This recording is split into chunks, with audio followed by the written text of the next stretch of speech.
अब वो प्रिजनर अपने सोल पेट को बाहर निकाल लेता है जो कि इस फैल्कन होता है, जिसे देखकर टॉबी भी अपने निंग निंग को बाहर निकाल लेता है, जिसे देखकर वो फैल्कन रुक जाता है। ये देखकर वो प्रिजनर बोलने लगता है, आखिर तुम रुक क्यों गए? तो टॉबी उसे बताता है, हमारा आइस फैल्कन इसलिए रुक गया है क्योंकि आई सेल्फ इन लोगों का गार्डियन गॉड है और वो सोच रहा है आखिर ये यहाँ पर क्या कर रहा है। टॉबी अपनी आई सेल्फ की मदद से उसके ऊपर अटैक करवा देता है, जिसकी वजह से वो फाल्कन वहीं पर मारा जाता है। अब उसकी ऐसी पावर देखकर वो दोनों वहां से भागने लगते हैं, जिसे देखकर अभी निंग निंग से उनके सामने दो दीवार खड़ी करने को कहता है। अब निंग निंग भी वैसे ही करता है, मगर वो अपने ही आगे दीवार खड़ी कर देता है। अब टॉबी जैसे ही वहां पर पहुंचता है वो देखता है निंग ने अपने ही सामने दो दीवार खड़ी कर दी है। अभी निंग से बोलता है, तुम्हें इन लोगों के सामने दीवार खड़ी करनी थी, ना कि अपने सामने। ये बात जानकर निंग थोड़ा दुखी हो जाता है। तभी टॉबी कहता है, चिंता मत करो, टाइम के साथ साथ तुम और भी ज्यादा परफेक्ट हो जाओगे।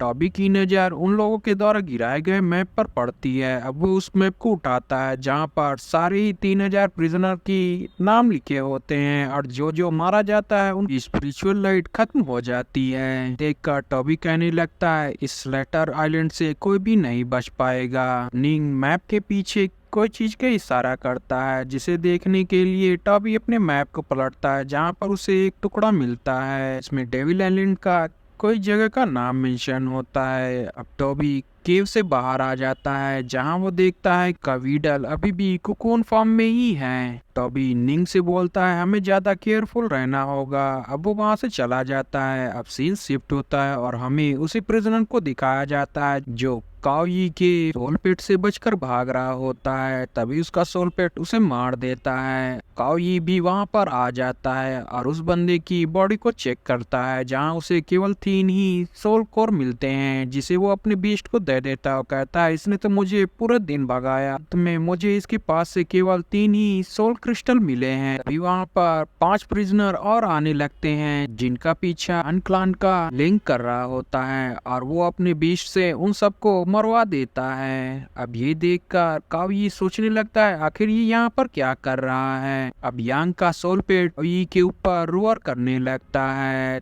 तभी लेंग उन प्रिजनर से मैप ले लेता है। अब लेंग काओयी से बोलता है, ये तो कितनी एम्बैरेसिंग बात है कि तुम्हें यहाँ पर के लिए भेज दिया गया है। काओयी उसे ग्रीट करते हुए बोलता है, मैं तो यांग फैमिली की मदद ही करता था। तभी ये बात सुनकर लेंग गुस्सा होते हुए बोलता है, तुम्हारी हिम्मत कैसे हुई ये शब्द बोलने की? तुमने कितनी सारे बेनिफिट हमसे लिए, फिर भी तुमने उस यूजलेस टॉबी को नहीं मार पाए। अब काओयी लेंग से बोलता है, मेरी बात तो सुनिए। अब सीन शिफ्ट होता है और हमें टॉबी को दिखाया जाता है, जो कि सपना देख रहा होता है, जहां उसके फादर उसे काफी सारे सोल बीस्ट से रूबरू करा रहे होते हैं। अब वो दोनों अपने मेंशन पर बैठे होते हैं, जहां उसका फादर उसे बताता है, तुम्हें पता है कि ब्राइट बीस्ट इनके ये दोनों ही च्यू फैमिली के सोल पेट हैं, और आखिर मैंने इनके को ही क्यों चुना, क्योंकि ये काफी पावरफुल है और ये सबसे बेहतरीन है। उसके कुछ ही दिनों बाद उसके फादर को